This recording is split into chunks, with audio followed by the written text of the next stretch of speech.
लोगों के बीच लोकप्रिय हो गए। उनकी लोकप्रियता से कट्टरपंथी यहूदियों के साथ ही रोमनों में भी चिंता की लहर दौड़ गई थी। हालांकि ईसा मसीह कहते थे कि मैं मूसा के नियम तथा नबियों की शिक्षा रद्द करने नहीं बल्कि पूरी करने आया हूं।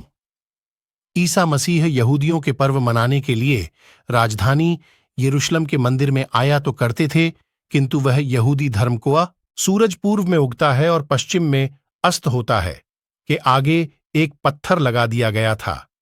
वह गुफा और पत्थर आज भी मौजूद है। इसे खाली कब्र कहा जाता है। बाद में उनके शव को विधिवत रूप से दूसरी ओर दफनाया गया के लिए 40 दिनों तक इस दुनिया में रहे।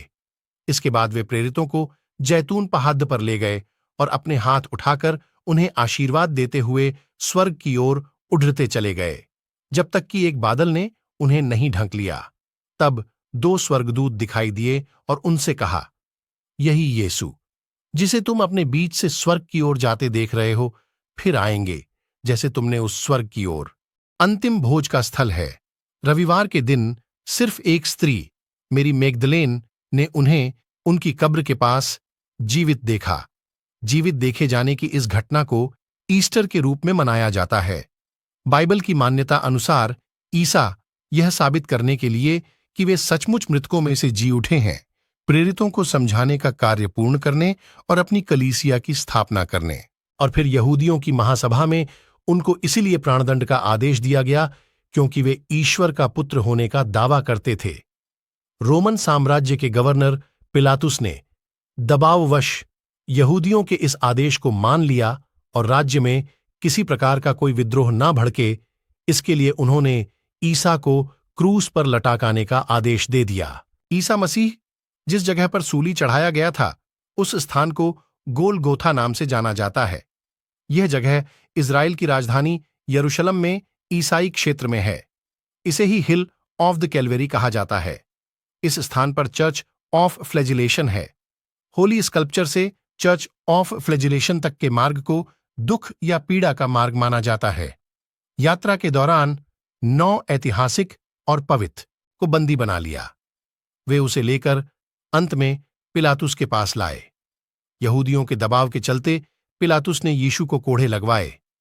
सिपाहियों कंटीली टहनियों को मोड़कर एक मुकुट बनाया और उसके सिर पर रख दिया। फिर उन्हें एक बड़ा सा क्रूस दिया गया, जिसे लेकर उन्हें उस स्थान पर जाना था जहां सूली दी जाती है। इसे गुलगुता, खोपड़ी का स्थान कहा जाता था। वे लोकप्रिय हो जाते हैं। जनता यह मानने लगी थी कि यही है वो मसीहा जो हमें रोम साम्राज्य से मुक्ति दिलाएगा। उस वक्त यहूदी बहुल राज्य पर रोमन सम्राट तिबेरियस का शासन था, जिसने पिलातुस नामक एक गवर्नर नियुक्त कर रखा था जो राज्य की शासन व्यवस्था देखता था। यहूदी मानते थे कि हम राजनीतिक रूप से स्वतंत्र हैं और वे 4 शताब्दियों से इंतजार कर रहे प्रभु यीशु पर 3 आरोप लगे थे। सबसे बड़ा आरोप यह था कि वह खुद को मसीहा और ईश्वर का पुत्र कहते थे। यहूदियों के धर्मगुरुओं को यह अच्छा नहीं लगा और उन्होंने इसकी शिकायत रोमन गवर्नर पिलातुस से की। पिलातुस को यीशु में कोई खोट नहीं नजर आई। तब भी रोमी टुकड़ी के सिपाहियों और उनके सूबेदारों तथा यहूदियों के मंदिर के पहरेदारों ने यीशु को शताब्दियों से इंतजार कर रहे थे, ऐसे मसीहा का जो उन्हें इस गुलामी से मुक्त कराएगा। फिर जब सन 57 में यूहन्ना बपतिस्ता यह संदेश लेकर बपतिस्मा देने लगे कि पछतावा करो, स्वर्ग का राज्य निकट है, तो यहूदियों में आशा की लहर दौड़ गई और वे उम्मीद कर